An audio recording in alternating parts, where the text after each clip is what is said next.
Awesome. Cool, man.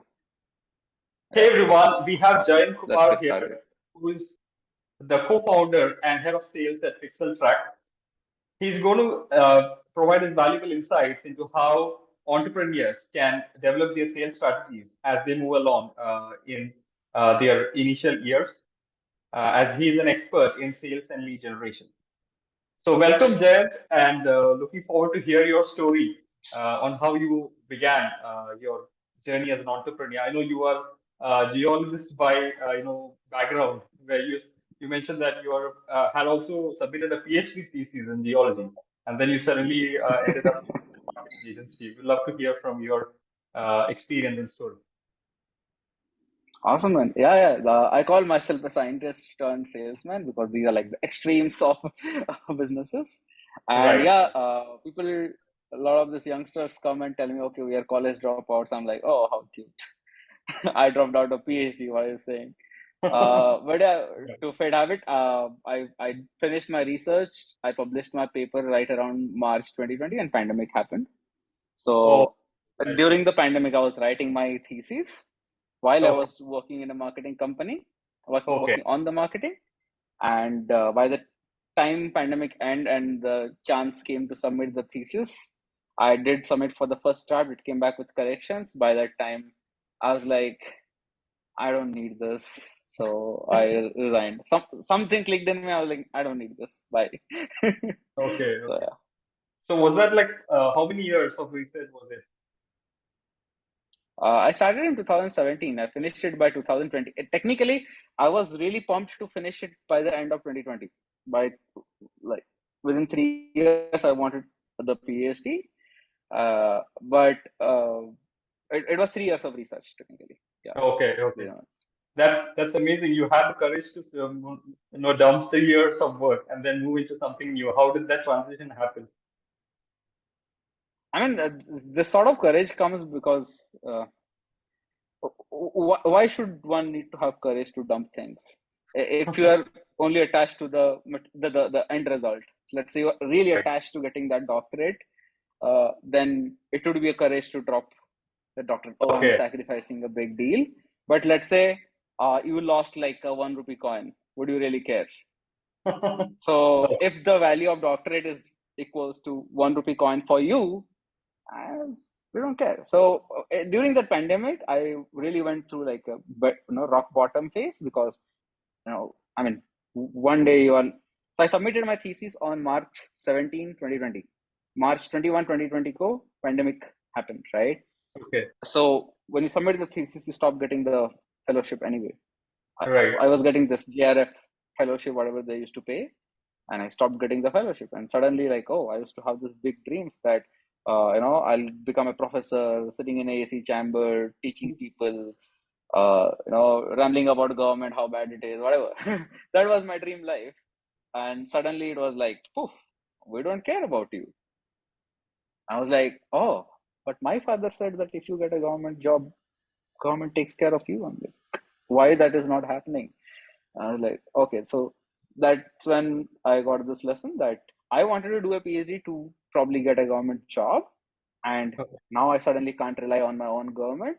I can't rely on my own father because the statement became false. I can't rely on anyone else. The only person I can really rely on is myself. So what do Okay. I really want? When I thought about that, I was like, I just simply I didn't know what I wanted, but I definitely knew what I did not want. I did not want that burden of like, Okay. ये करना है. Right. So I Amazing. okay, fuck it. That's what happened. So it's like you want control over your own work and not rely on somebody else for income. I think that's the motivating factor here. Yeah, yeah, kind of that. But second thing is like, uh, I don't know how to put it in words. To be really honest, it was more like, so what if I don't get a PhD? Will I die?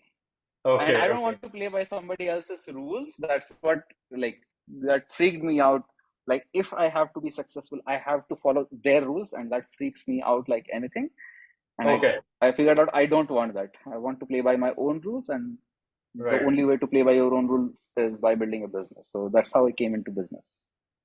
You mentioned that you were working in a marketing agency while you were doing it. So is that the reason why you chose digital marketing as a field to move into? No, not really. So when pandemic, I was broke. I didn't have anything to do.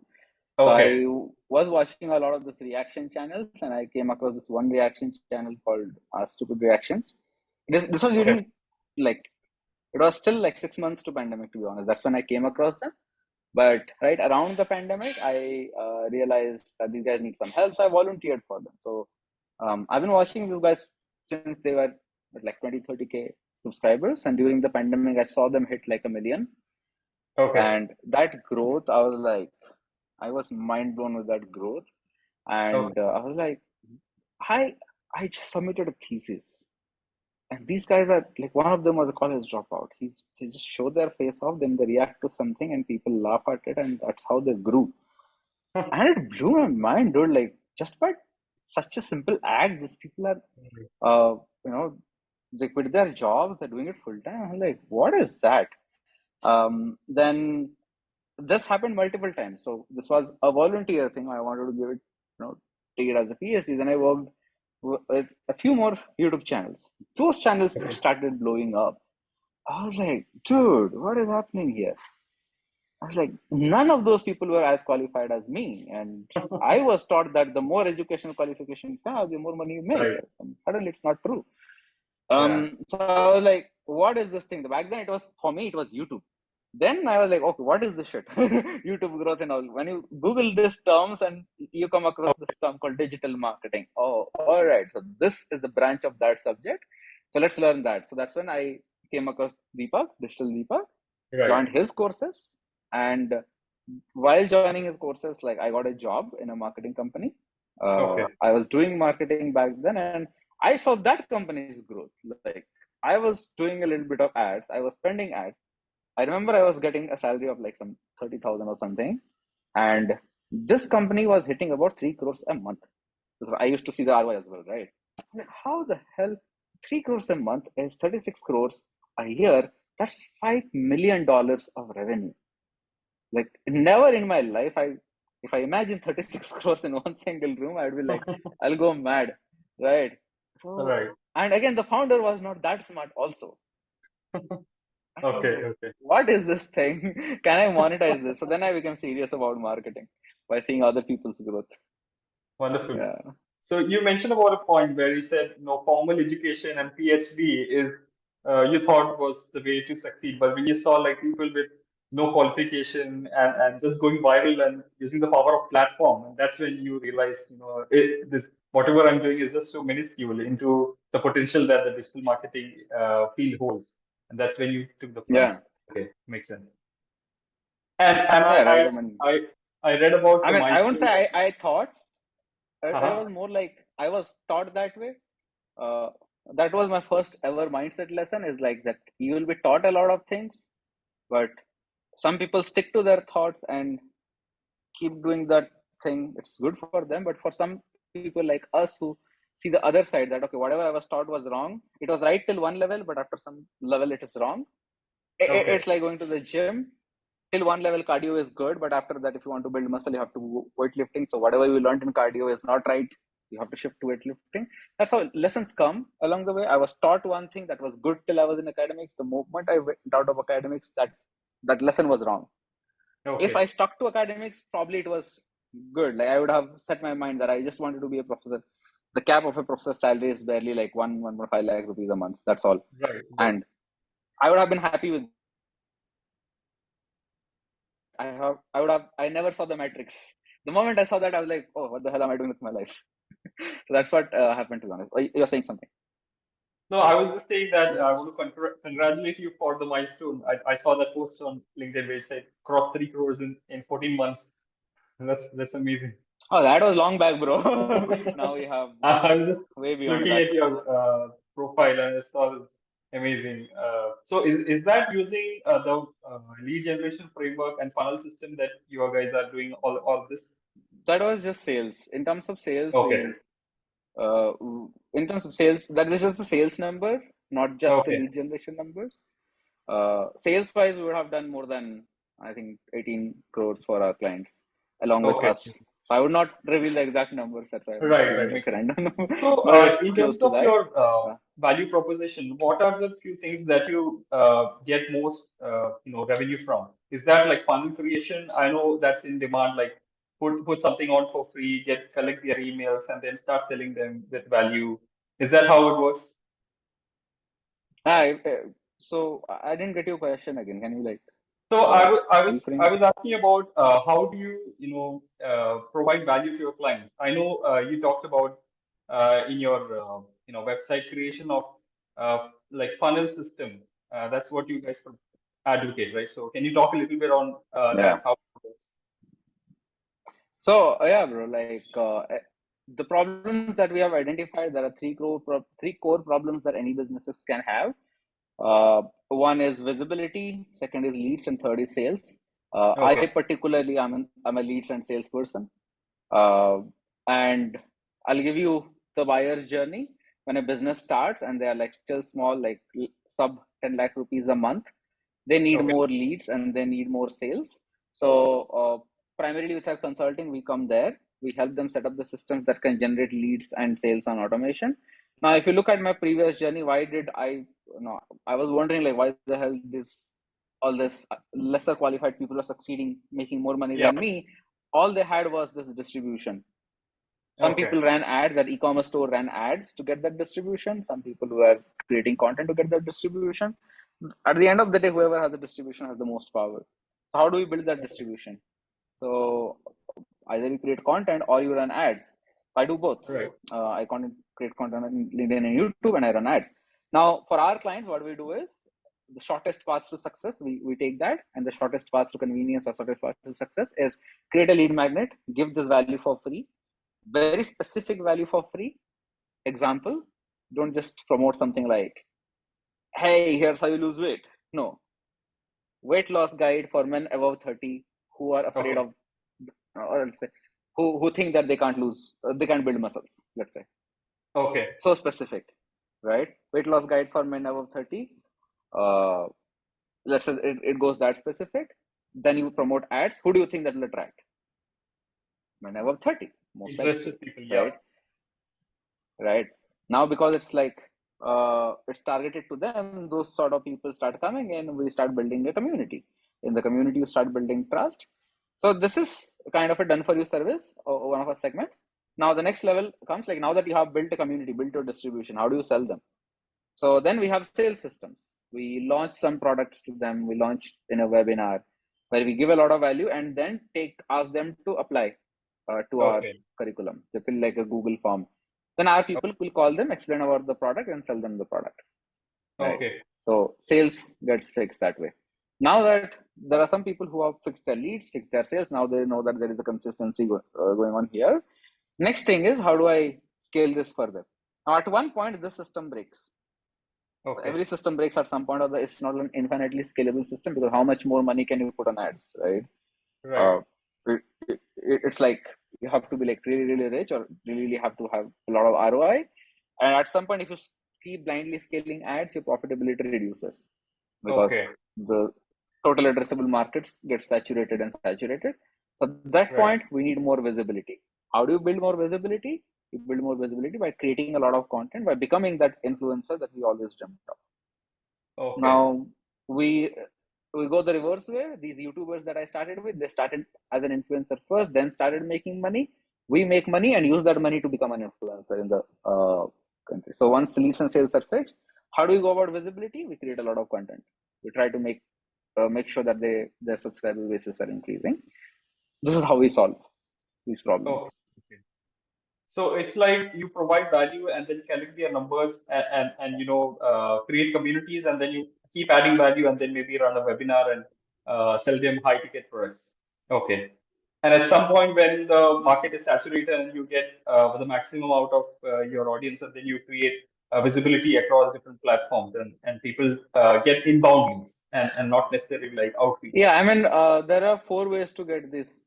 So here's how it goes: that there are four layers of traffic that we can ever have, right? Okay. One is ads, organic referral, and outreach. These are like four layers. We Okay. try to leverage as many layers as possible. So ads is the simplest one, like pay money, get Yeah, leads. That's how it Facebook works. ads. Yeah. But we need money. The whole point, Right. like our job is to reduce the amount of money we are spending somehow, right? Right. So to counter that, we usually add a referral as a first system. So if customers are happy, hey, can you refer me three other people? Okay. Simple. It's simple. Nobody does it. We do it. It works.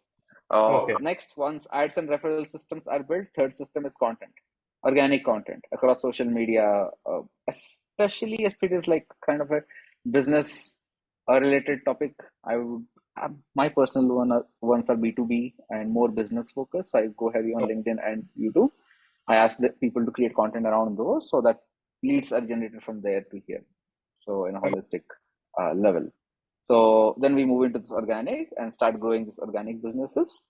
And then if that hits the cap, then we go into outreach. Let's say okay. we know that our people hangs out in this Facebook community. We'll start, collaborating with the Facebook group admin and start reaching out to these people, right? So we reach out in the private DM, ask them to download our lead magnet. Whoever downloads our lead magnet joins our community. Okay. That's how it kind of works that way. So You yeah. mentioned about referrals, and I really like that because in most of my meetings, I find that people work itself speaks, and then you get satisfied customers provide more references, and then the business doesn't need marketing at some point to some degree. Hmm. Is that right, or you think there's an alternate? Sorry, can you repeat? I think there was a lag somewhere from my end. Okay, I was saying that in some of meetings, I found that people don't need marketing at some point once their work is like recognized, and there are a lot of referrals that are coming organically.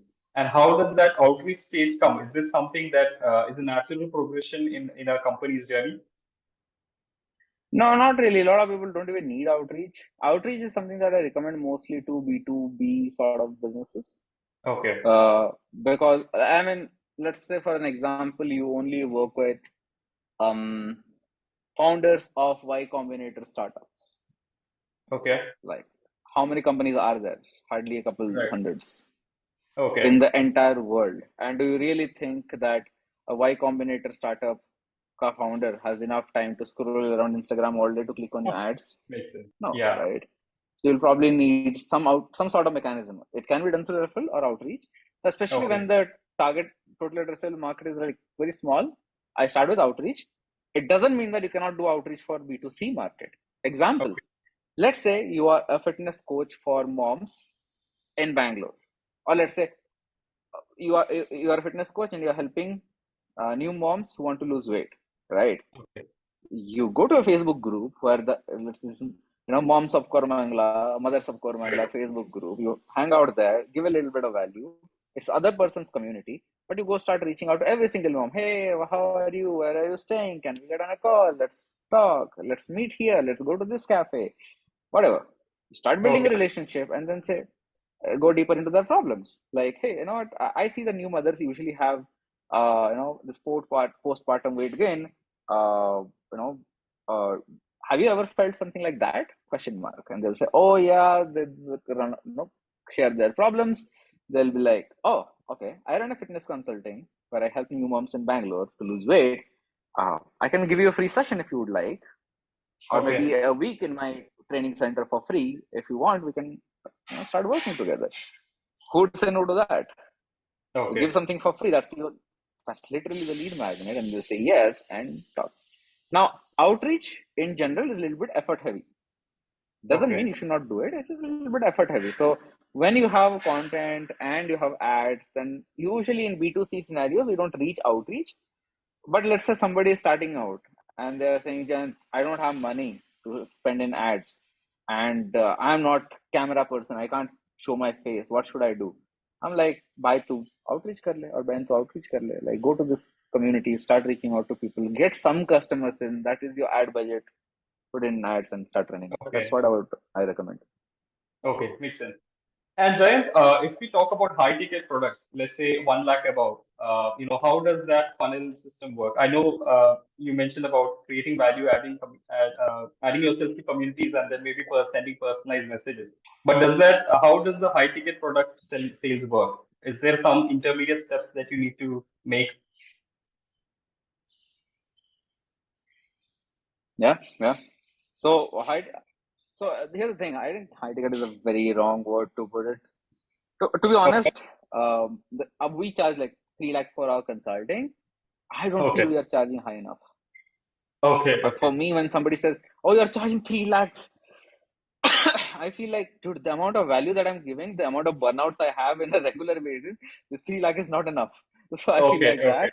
I think it's a very arbitrary term, Okay. but just to have some to fathom the numbers, we call it high ticket.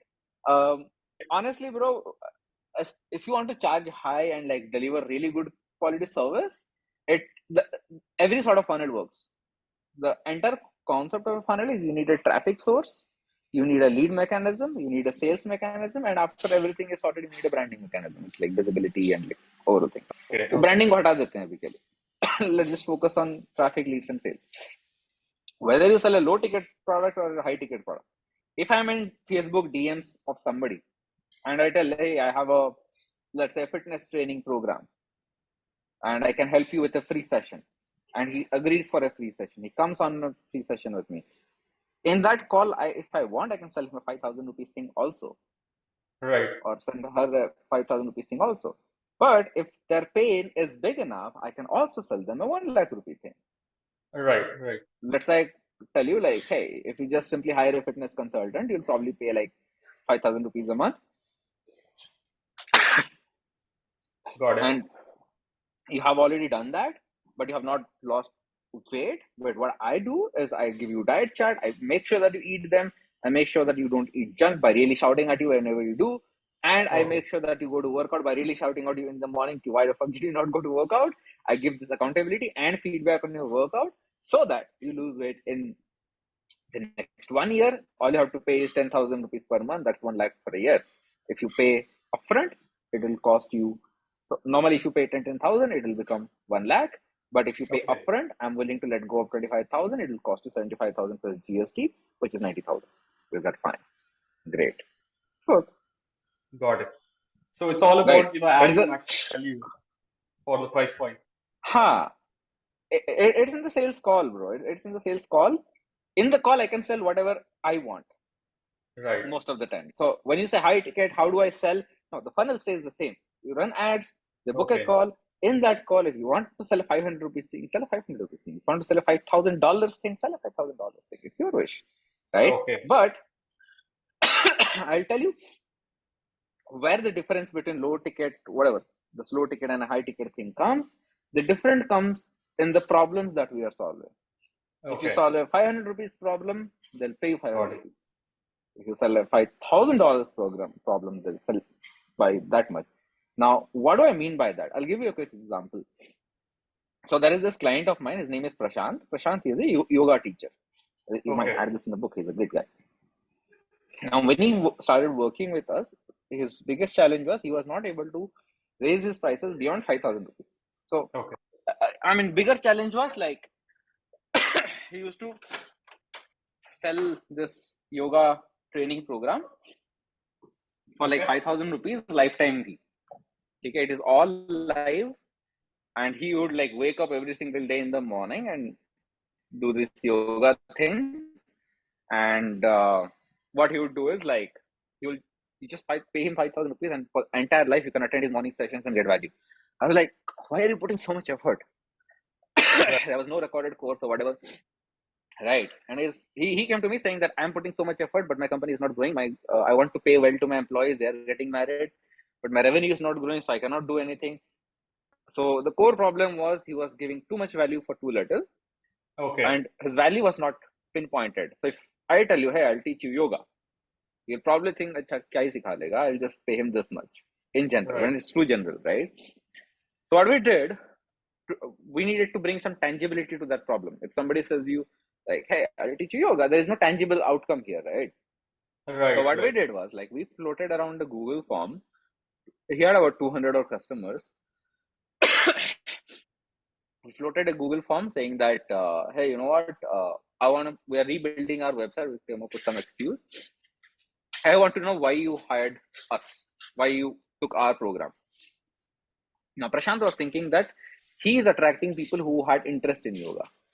Okay. But only 10% people of the people, less than 10% people of that audience said that they were interested in yoga. That's why they joined. Okay. 30% of the people said that they had some sort of mental issues like stress, anxiety, whatever. Oh, That's why they joined. got it. Right. 60% of the people said they were either advised by a doctor or a friend and they had a physical health issue. I was like, dude, Okay. that's your audience. 60% of the people said. Then we went deeper. So, what exact physical issue that these 60% people had, right? When we dug deeper, give me a minute, we figured out that 80% of those 60% people had gut health issues. And they were Okay. fed up with this Western medicine. They were saying that every time we took Western medicine, the diseases came back. So we gave up on that. Even sometimes our doctors only said that we can't help you with allopathic medicine. You do something else. You do Okay. yoga or something. Now that's why these people joined. I'm like, that's Right. the target audience. Now we repositioned. It's the exact same offer. We repositioned. Even we started giving less time. In fact, instead of lifetime thing, we started giving 3 months of consulting. Okay. We repackaged the offer from a regular learn yoga with me to clean your gut or like heal your gut without eating any sort of chemicals by Okay. only eating natural food and doing yoga. The Okay. prices increased from 5,000 to 50,000 rupees Oh, wow. because it's a very specific problem. Now, when you Okay. solve a 5,000 rupees problem, Got it. you get 5,000 rupees. It's like, hey, yoga versus you're not pooping well for like 3 months. What? Let me help you solve this in 3 months. Okay. Amazing. Right. But that is really interesting because you have now higher sales for a lesser base of customers, and then you can give more personalized attention to the people who actually need it. Yeah. Wonderful. Yeah. That's the benefit that he got. Now, it was just like problem definition. It was not like something extraordinary we did. Maybe it is to some people who don't know it.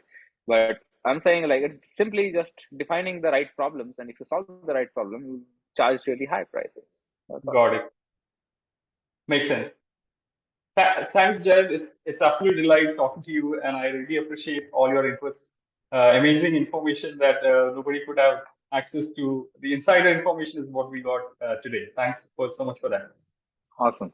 Awesome, man. Any Sure. closing comments you want to give our viewers who would be interested in entrepreneurship and sales? I don't know, like figure something to sell to someone. So Okay.